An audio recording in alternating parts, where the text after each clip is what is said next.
here is part 2 of our little Joy is Life or Death audio only series with me and my mom. I hope you enjoyed part 1, and there's more to come. So without further ado, here we go. Was it Grandma Weimer who did the Oh Joy, Oh Joy? Yes.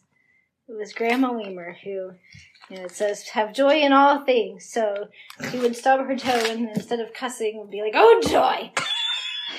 And she'd, every time she was upset about something, oh joy, oh joy! It was so funny. Which, like, commanding me to have joy. Choose to be happy. Which, like, joy and happy, I feel like, are two different. Yeah, happy is completely situational. Right. Somebody hands you a flower or a cookie or, plays you a pretty song or something, and you're happy because, wow, that was so neat. Right. Joy is not understandable because it comes out of pain. It comes after pain. It comes in spite of pain. Mm-hmm. And it's just you sometimes you have to choose. Right. You have to choose joy. So like when we were in the midst of all of the crazy hell of Cloverdale, we decided, because this was rough. This was some of the hardest stuff we dealt with, and trying not the worst of the poisoning. Trying not to die. And, at that point, we were just trying to stay alive, trying to keep breathing, and every breath felt like, broken glass rolling up and down in our throat, which is kind of rough for someone who speaks for a living. Yeah. Yeah, so it was bad. It was bad, and we're like, we have got to find something to celebrate. Right. Every day. So we would, at dinner, before we went to bed, somewhere around there, we would sit down and come up with 3 things to celebrate. Mm. And, it was work. I was like, I don't want to celebrate. Life kind of sucks right now. Right. I don't want to. Our skin is turning colors. Our skin is gray because there's so much mold. It's nasty. And we'd sit there and, okay, what can I celebrate today? Right. I didn't burn the toast. I didn't chip a nail. The dishwasher didn't leak. Sometimes that was all we could come up with. Was, even though I might not have even made toast, but I didn't burn it because I didn't make it. So therefore, I can celebrate the lack of burnt toast. Right. But I can celebrate that I did not have burnt toast for breakfast. I didn't realize. I might not have even made toast that day. But I can celebrate the lack of burnt toast for breakfast. And that's how hard we had to work to find something. Oh my gosh. But it became, what happened though, is it became a habit. Oh yeah. After months and then weeks and then months and then years, it's like now I just have an attitude of joy that, coworkers are like, you've never had a bad day in your life. And I'm like, oh honey. You don't even know. You were poisoned 3 times. Carbon monoxide is not fun, but mold is worse. Mold is much worse. Oh yeah. my. How would you...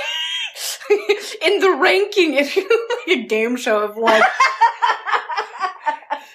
where do you rate poisons from least toxic to most? To like best to worst poison experience of like carbon monoxide, black toxic mold, and brown recluse venom. Like, the toxic mold lasted, that was 3 years. Right. And then we're still dealing with the friggin' aftermath. And, the aftermath continues, right? Yeah. Geez, we were there for 3 years? Yeah, so we lived in the house 1 year before we finally figured out it was the house making us sick. So we went on vacation for like 2 weeks, and the cough went away, everything went away, and it was like, oh my gosh, this is great. We walked back, we drove back. we got back to the house. And by the time we finished unloading the car, I was already coughing. And that's when I looked at Kurt and went, oh no, it's the house. Oh, this is going to be bad. Oh no. Because had they already, at that point, been like, can we shoot your dog? Or was that after? No, that was after all this. So that was step 1, was figuring out it was the house. Right. And then step 2 was trying to convince the church that the house was a problem without sounding self-serving. Right. Like, because that's when called things like the selfish. Do you want me to use the real word? Sure. The selfish bitch that was faking being sick to get a fancy house. I'm like, I don't want a fancy house. Girl, what? I just want one that's not going to kill me. You know, which feels like standards here. Really low standards. The linoleum in the bathroom was turning black from underneath. And they're like, you're just not cleaning it. I'm like, no. That's under. I can't clean under the tile. Jeez Louise. So, we figured out the house in the first year. So figured out the house a year in. And then it was another year of more and more prescriptions to just try to stay alive. Right. And the allergist going, what is going on? Why are you still in this house? I'm like, it's a parsonage. We are required to live in this house. It's not like an apartment that we're renting that we can just be like, go find another place. Right. And it was Cloverdale.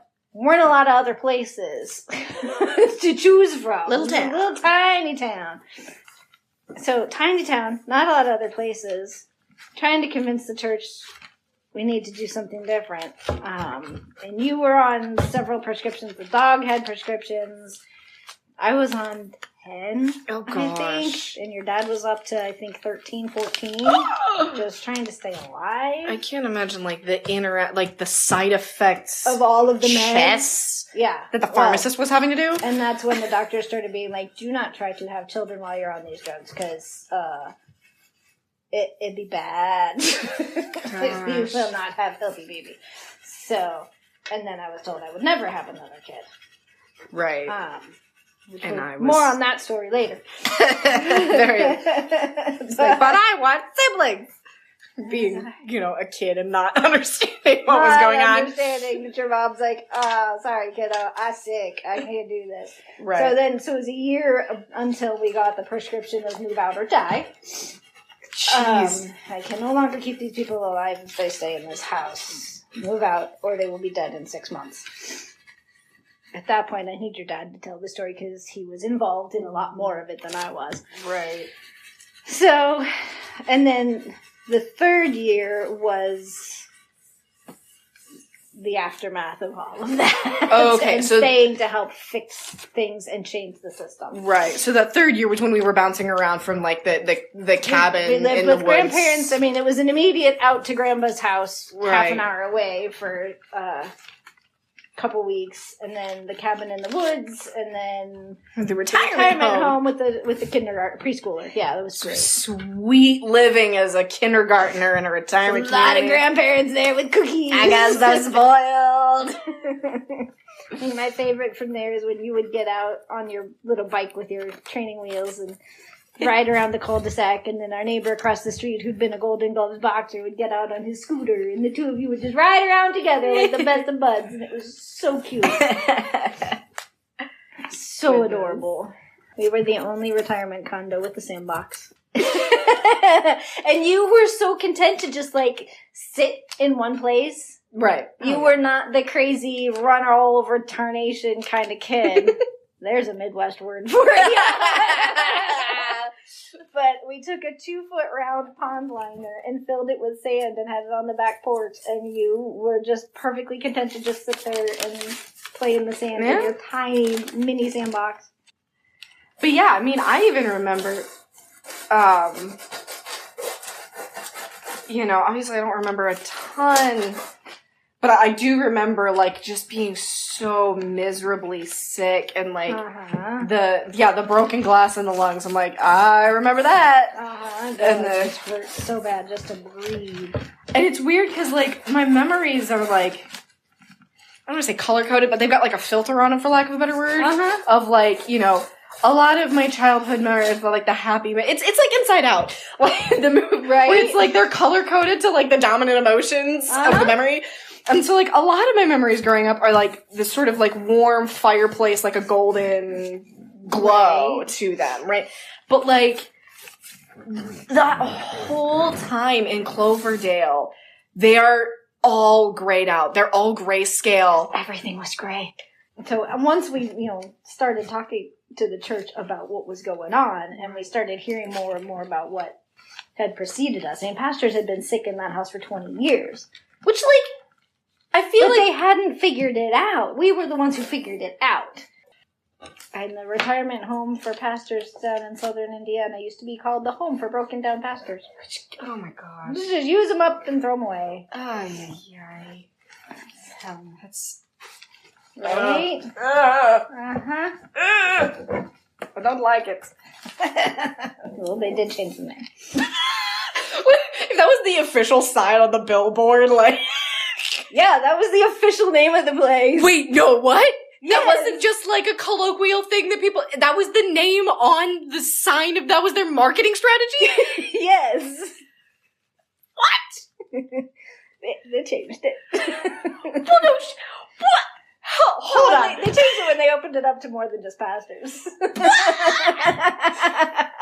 Yes, exactly. I think that makes it worse. I thought you were saying that was just like, it's just like what other clergy call it, like just like the colloquial name. Communion glasses, the Jesus shot glasses. Yeah. Where it's like that's not what they're actually called on the box. You're not going to find them that way if you look online. Sorry, Jesus shot glasses. It's a whole different thing online. But you're telling that was the actual name on the building. Yes. Oh, the Home for Broken Down Pastors. What?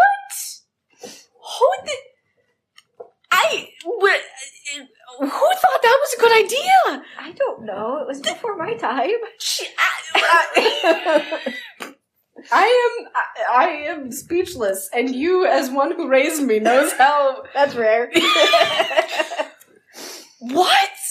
Yeah. Oh my gosh! Yep. I thought you thought I was kidding. I believed you that I was like, okay, this is like the thing that like the pastors call it. Yeah. Nope. Oh my gosh. It was the real name of the place. Jeez. I thought performing arts was bad. Granted, they don't even have dedicated retirement homes as far as I'm aware, so like, I guess you're a step ahead? I don't know. This is not a great... Oh my gosh. I'm just gonna let that one settle for a while. I'm still reeling. I'm gonna need to process that. What the heck? I thought you were still processing the last one. Well,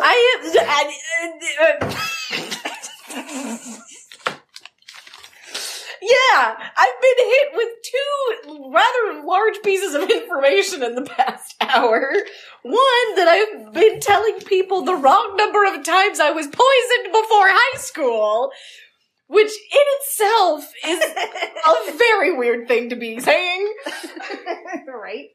Just like, I mean, cause people that I work with are like, like, you're such an optimist. How are you so innocent? And I'm like, honey, innocent is the wrong freaking word. Right? I may come across as naive because you are mistaking my stubbornness in joy with an inexperienced life and combining that with like, you're young, so therefore, and I'm like, no.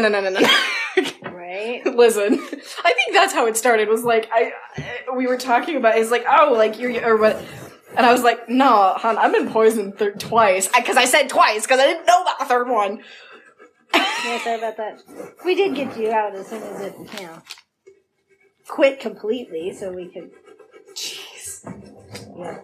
Granted, at that point, when it was not working, it was no longer leaking. Because it wasn't working.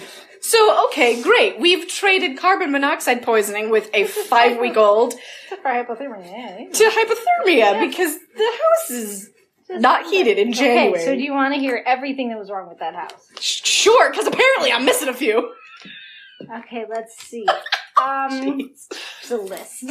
So I mentioned the coal chute was not secured. Right. Yeah. And then the solution for securing that was seriously just caulk. They caulked You can it. kick it. I know, right? But okay. anyway. Well, then it'll at least look secured. I'm like, whatever. Okay. There was a great big Rottweiler living next door, so hopefully that helps. Which you apparently befriended to the flummoxedness of the owner. Watch out for the dog. He's pretty mean. You mean this dog? He's so cute. I'm petting him. He's great. Love you, dog. He's not supposed to do that. Yeah, I know. So there was the coal chute. Staying in the basement, there was the floor. You know, The basement floor that leaked and had small fountains squirting up out of it every time it rained. Fountains. Okay. Yes, so it literally would fill with water. We had to, anything that was stored down there had to be in plastic totes up on wood pallets to not be flooded every time it rained. Oh my gosh. Yep.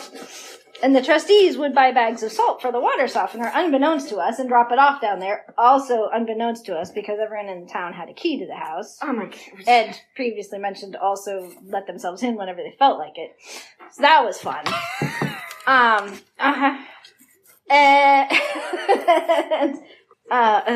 So they would buy the salt for the water softener and leave it on said leaky floor, and so many times we would come down there and find little salt crystals dissolved and recrystallized all over the floor where their bags of salt had dissolved when it rained. Jesus. So, yeah. Oh my goodness. Fun stuff. Okay, so we have fountains in the floor and a chute big enough for a whole human to get into the house without a key, even though everybody else had a key. Right. So, and then they were like, well, the basement door has a latch on it. So we did have a lock on the basement door, so we could at least I would hope so. limit their access to the basement. Let's see. Okay, that house, moving upstairs, we had the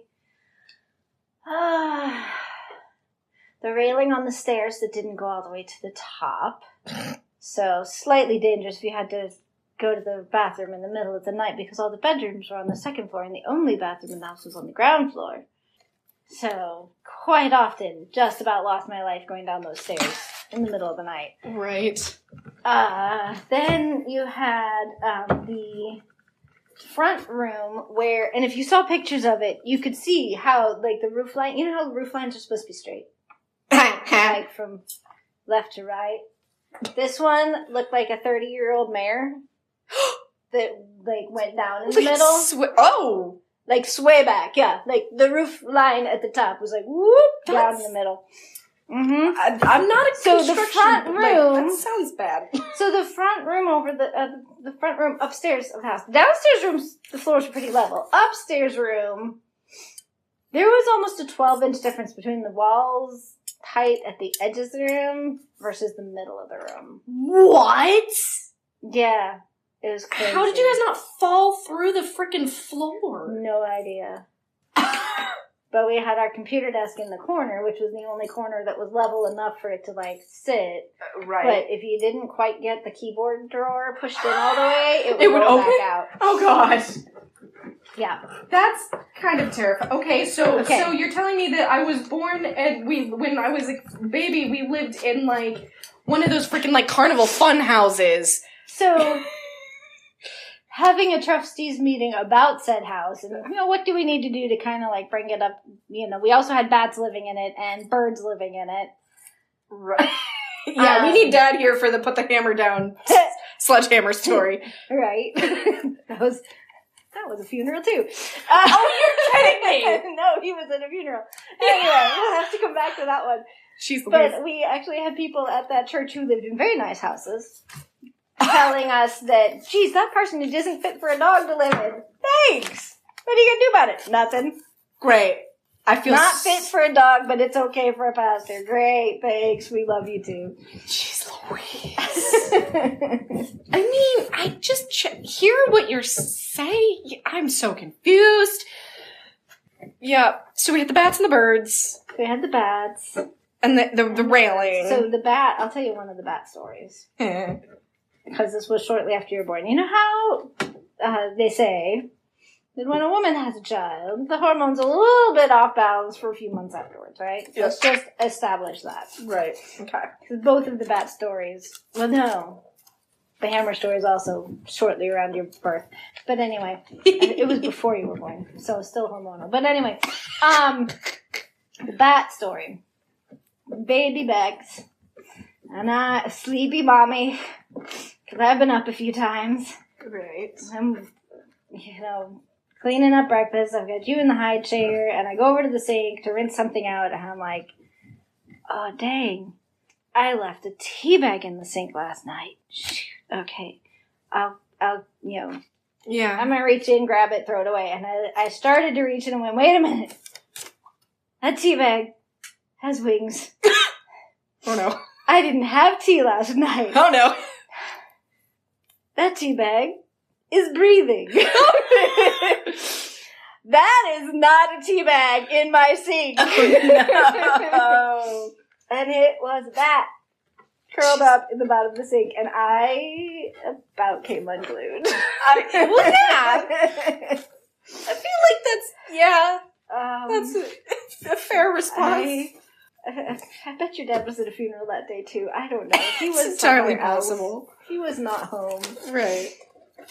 Well, because, the on-call 24/7 thing, Right. He was somewhere, and I was hysterical on the phone trying to figure out who I can call to get this thing out of my sink. Because not only is it a bat, but it is an endangered species of bat. Oh, so you couldn't just grab it. Destroy it. Right. It's an endangered... How did you figure out it was an endangered species? Because the most common bat in Indiana is an endangered species of bat. Oh, that's so sad. The Hoosier brown bat is protected. Oh, gosh. So, we had a trustee come over and he grabbed it and got it. Got it and rescued out it. of my way, but Oh, gosh. I was not a happy camper to have a bat in my kitchen sink. Oh, well, yeah. We had the bat in the sink. We had birds in the attic. Was that the one that had glass on the carpet, or am I making that up? No, that was the same one. That was the one. So the carpet was so old when we got there. We had a friend of ours came out to clean the carpet for us because they weren't going to replace it. Even though it was avocado green carpet, which tells you the era it was from. And the guy, hasn't seen Kurt in so many years, and he walks up to the door, and he rings the doorbell, and Kurt answers the door, and he goes, hi! And then looks down and goes, old! Oh, no. Not even, how you doing, not none of the normal pleasantries of, I haven't seen this person in so long, and they're a good old friend of mine, and, oh my gosh. They're making you have bring a baby home to this. gosh. Yes. So there was glass on the carpet. Yes, there's broken glass on the carpet. Oh my god. Jeez Louise. Yes, when I would put you on the floor, for baby floor time, I had so many blankets on top of the carpet. I was so glad you were a content to stay put kind of baby. Right? Thank goodness. Yeah. Jeez Louise. And the day we moved out of that house, you started trying to think about scooching off the blanket, and I was like, whoo, just made it. Just made it. Thank you so much for listening. If you want access to the blooper reels, because there are plenty, and more healing stories, you can subscribe to Roguish Goblin Stories at bexrowan.org/RGS. And leave a comment. Share RGS with a friend that you know could use a laugh or a virtual hug. Thanks so much for listening. Remember, you're loved. You're not alone. See you next time.